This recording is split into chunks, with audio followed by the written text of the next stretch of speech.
परमेश्वर के धन्य नाम की महिमा हो। आज के आराधनात्मक मनन की और आप सभी का बड़े विनम्रता के साथ स्वागत करता हूँ। आइए आज के मनन के लिए हम एक परिचित भाग से पढ़ते हैं। यूहन्ना रचित सुसमाचार अध्याय 2 पद 6 और 7। वहाँ यहूदियों के शुद्ध करने की रीति के अनुसार पत्थर के 6 मटके धरे थे, जिनमें 2-2, 3-3 मन समाता था। यीशु ने उनसे कहा, मटकों में पानी भर दो। उन्होंने उन्हें मुंह भर दिया। परमेश्वर के वचन बाइबल को नियमित रूप में पढ़ने वाले हर एक व्यक्ति इस भाग की भूमिका अच्छा से जानते हैं। हमारे प्रभु यीशु मसीह अपने प्रचार प्रसार की सेवा शुरू करते समय उन दिनों में गलील के काना नामक एक गांव में उनको एक शादी समारोह के लिए आमंत्रित किया था, और यहूदियों की रीति के अनुसार शादी समारोह में जो मेहमान आते हैं उनको अंगूर के शरबत पिलाते हुए स्वागत करना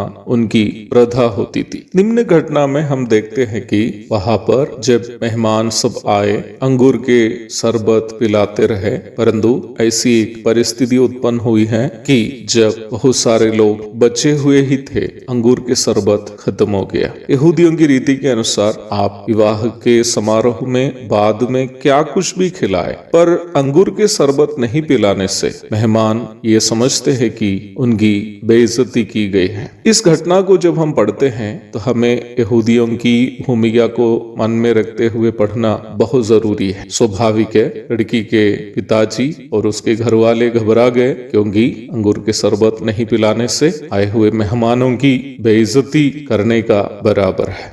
इस परिस्थिति में प्रभु यीशु मसीह की उपस्थिति उस घर के लिए बहुत बड़ी सांत्वना बन गई, जो हम इस भाग में पढ़ते हैं।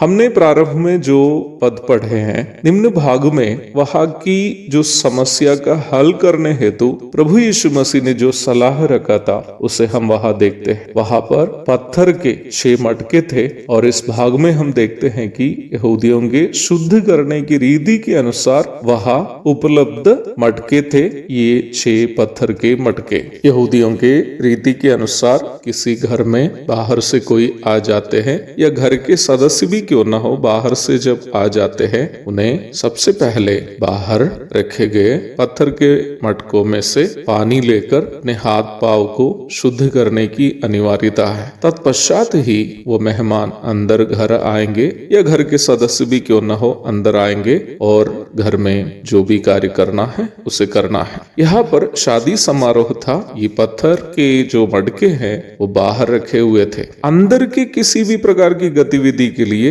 इस पत्थर के मटके को इस्तेमाल नहीं करते थे। संभवतः वहां आए हुए मेहमानों के हाथ पांव धोने के लिए पानी रखने हेतु या पत्थर के मटके थे वे।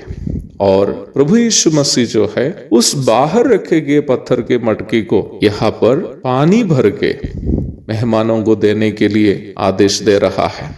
इस पत्थर के मटके को सीधे किसी व्यक्ति या बाइबल के कोई समूह या कलीसिया के साथ तुलना करना सैद्धांतिक रूप में सही नहीं है, परंतु परमेश्वर की जो भी योजनाएं हैं जिसका जिक्र हम वचन में देखते हैं, उसमें किसी भी व्यक्ति को अपनी योजना हेतु चुनने के लिए परमेश्वर का चुनने का मापदंड का एक स्वभाव हम यहाँ पर देख सकते हैं। इसी परिप्रेक्ष्य में हमारे उद्धार के संबंध में कोरिन्थ कलीसिया को चिट्ठी लिखते समय प्रेरित पौलुस के द्वारा लिखी गई कुछ पद को हम कोरिन्थियों की पहली पत्री अध्याय 1 के 26 से लेकर के 29 तक के भागों में देखते हैं। हे भाइयों, अपने बुलाए जाने को तो सोचो कि न शरीर के अनुसार बहुत ज्ञानवान और न बहुत सामर्थी और न बहुत कुलीन बुलाए गए, परंतु परमेश्वर ने जगत के मूर्खों को चुन लिया है कि ज्ञानवानों को लज्जित करे, और परमेश्वर ने जगत के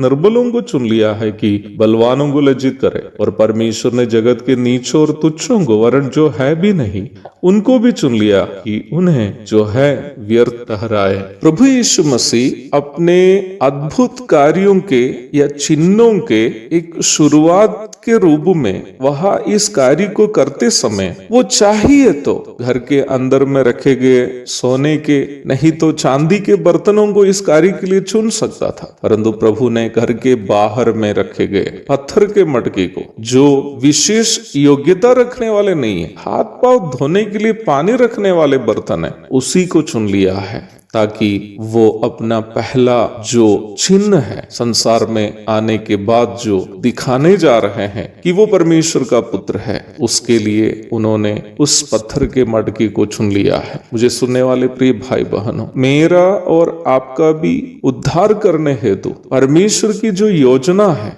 उस योजना हेतु उनका मापदंड को कि कैसे वो लोगों को अपने लिए चुने, उसे हम यहाँ देखते हैं। जब वो मुझको और आपको याद कर रहा था, मेरा और आपका योग्यता को नहीं बल्कि हमारे अयोग्यता को उन्होंने देखा कि हम कितने बाहर हैं, हम कितने अयोग्य हैं, तुच्छ है, और उसी बातें मुझको और आपको चुनने हेतु उन्हें प्रेरित किया है। आज सुबह परमेश्वर का उस महानता को हमें याद करके उनको धन्यवाद अर्पण करने की जरूरत है। इस संसार में सभी लोग योग्यता दे करके लोगों को जब चुनते हैं, हमारे प्रभु यीशु मसीह ने मेरे और आपके अयोग्यता को देकर हमें चुना है, क्योंकि योग्यता देकर वो अगर लोगों को चुनते तो शायद उस सूची में मैं और आप नहीं रहते। आज उन्होंने मुझको और आपको इसलिए अपनी संतान का स्थान देकर आदर किया है कि हम अयोग्य थे, हमें कोई खूबी नहीं थी, कोई खासियत नहीं थी। परमेश्वर का